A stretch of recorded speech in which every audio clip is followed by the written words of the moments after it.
কর্মসংস্থান পেপারের সবথেকে গুরুত্বপূর্ণ বিষয় হলো পুলিশে শূন্যপদ ৫৫,০০০, পুজোর আগেই ২০,০০০-এর বেশি শূন্যপদ নিয়োগ। কি বলছে? কলকাতা পুলিশ ও পশ্চিমবঙ্গ পুলিশে কনস্টেবল আর সাব ইন্সপেক্টর পদে প্রায় ২০,০০০-এর বেশি শূন্যপদ পূরণ করা হবে পুজোর আগেই। আরটিআই এর রিপোর্ট অনুযায়ী কলকাতা পুলিশ ও পশ্চিমবঙ্গ পুলিশে এ পর্যন্ত প্রায় ৫৫,০০০ থেকে ৬০,০০০-এর মতো শূন্যপদ আছে।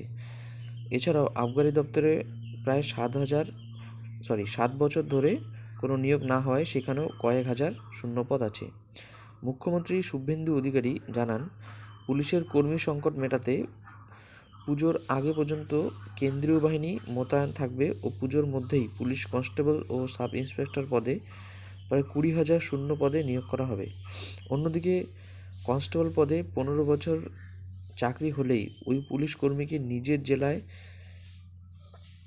যাতে পোস্টিং দেওয়া যায় সেদিকে নজর দেওয়া হচ্ছে।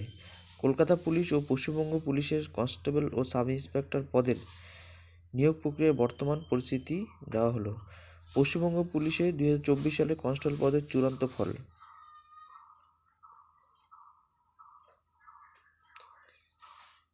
কি বলছি?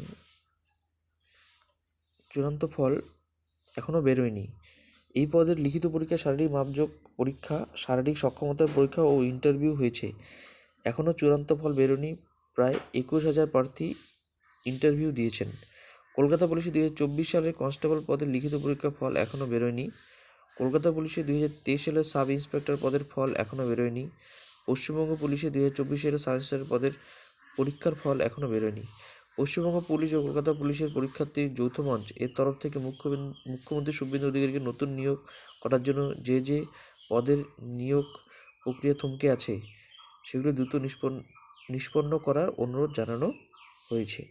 এটা হলো এই সপ্তাহের সম্পূর্ণ পুলিশ রিক্রুটমেন্টের কর্মসংস্থান পেপারের সম্পূর্ণ তথ্য। তো ধন্যবাদ বন্ধুরা। এরকম তথ্য পেতে এবং সুন্দর সুন্দর জিকে ক্লাস পেতে চ্যানেলটি অবশ্যই লাইক এবং সাবস্ক্রাইব করুন। ধন্যবাদ।